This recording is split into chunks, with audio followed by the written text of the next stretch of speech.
Good afternoon everyone. Today we're looking at my first ever Zeppelin watch. So let's get round to it, shall we? So initial look at the box. We've got that stainless steel style reflective, well it's not stainless steel, but the actual look of it looks stainless steel. With that line finish going across the top. Nice printed logo in the top there as well. A nice simple folding lid fashion with a nice black underwear essentially. Looking at the side box, got a nice black theme going on here with a full sort of German style guarantee card.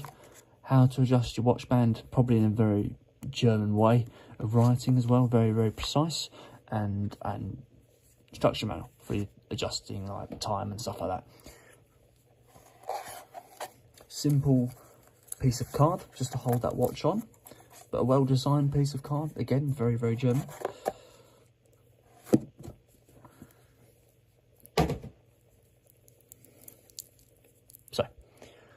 This watch, intake 1, did have a bit of sort of the plastic cover going around the side of it and all the way wrapped around, so I have removed that. So when you actually get this watch, it will have that on it. It did take some time to get it off actually, just because I'm a bit, funny with trying to get things off like that.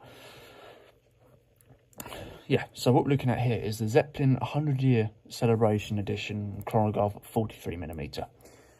The watch itself has a case diameter of 13mm, retails at just under £300 and weighs 137 grams. Operates on a full 5130.D quartz ronda movement. So let's move around to the dial. The dial is a fully luminous, I won't spoil it for you because I'll show you in a second, a fully luminous dial that just allows for those black details to show up rather than having luminous hands and like chronograph, etc, etc. So actually on this chronograph, we've obviously got the chronograph movement with the stopwatch, and we've also got an alarm as well. Lots of little details here, and follows the same sort of style as a German like bomber dial, in terms of when you're a pilot you'd see those sort of dials in the same sort of fashion. They would look a little bit like this. That's where they get that sort of inspiration from. You've got curved mineral glass as well on top, so it will sort of show its corners a little bit more when you're tilting it around. Inside the actual casing, you've got a curved inside. I think it's curved inside. No, sorry, my mistake. Just a flat inside, plain lined metallic finish inside there. No sort of serial number inside there either. Again, not expected. Looking at seconds hand there, it's very, very on the mark. It's bang on, it's precise.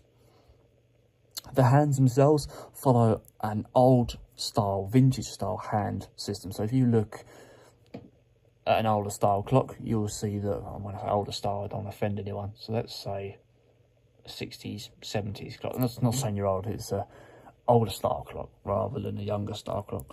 You've got those sort of style hands there on the actual hour and minute hands there. Lots of little details going on around the outside of the face there as well, with a tachymeter on the side. So let's have a look at the chronograph. Nice bit of feedback on the actual chronograph button with a nice secure click. Don't think I've pressed a chronograph quite like that before, so it's a really, really nice satisfaction to that chronograph there. A nice spring system and a very good click. I like the spin back function as well. I don't like snapback. Really, really nice. Alarm setting down here as well. So let's have a look around. Let's have a look at the what I'll do now before I forget is I'll show you the luminous background. So hopefully you're ready for this. There we go. Pure luminous green and blue style dial. It has been under the UV light, so probably that'd probably be the reason why it's showing up quite so brightly. But you can see really nicely those details going on there. In a nice bright blue. So, looking at the casing, you've got a very well moulded, handcrafted stainless steel casing. with these nice little legs here, just to add a bit of sort of enhancement to where the case sits. The casing itself has got a full mirror style finish with nice mirror finish chronograph buttons and crown. Full curved casing here, no sort of printing of a brand on the side.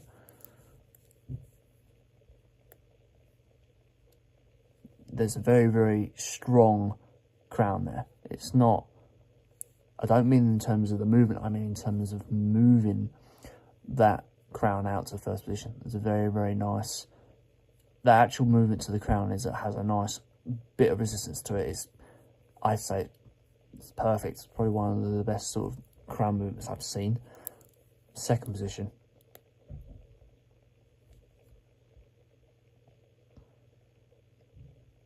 Just admiring the handiwork of it and stuff like that, going around. I'm not sure how you set a chronograph on a little arm system. I haven't really used it before. Moving the hands around. We've got a very, very nice movement to that as well. There's not a lot of play when you're just inside the actual crown. When you notice when you play with watches a lot, when you're moving, when you're adjusting the time, when you're trying to get the time exactly right, you can. I'm not actually twisting the crown. I'm just, there's a little gap, so you can twist it for like 80% of it, and then when you get to 1.95%, there's that 5%. It just allows you to tweak it just a little bit, and that's using the movement, setting it up to move again when you put that crown back in. I don't understand mechanicals of watches very well, but I've seen this bit a lot. So you've got a nice bit of setting on that. So if I can get, there you go. See, it jumps sometimes, but that's not from me moving it, it's just from it jumping itself. That alarm system just winding back to where it was. It's a very, very nice watch. Might consider keeping this myself. So coming out to the strap, we've got a full Milanese strap. I couldn't tell you the diameter offhand, but I can measure it. Let's have a little look. The strap you'll need is a 21mm strap if you wanted to change it. Got a full Milanese strap with a nice wide butterfly clasp with a push button deployment system on the side. We'll look at the back of the casing in a minute.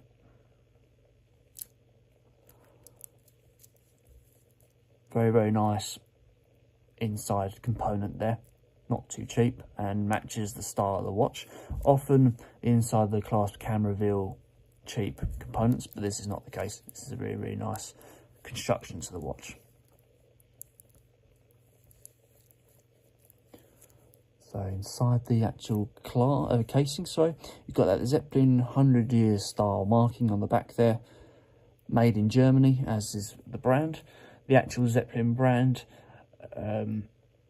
formed in 1987, with providing basically unique fancy designs.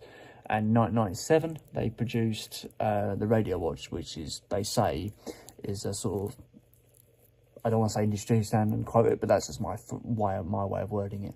We've got industry standard style setting after that. So let's put this on the wrist and see how it looks.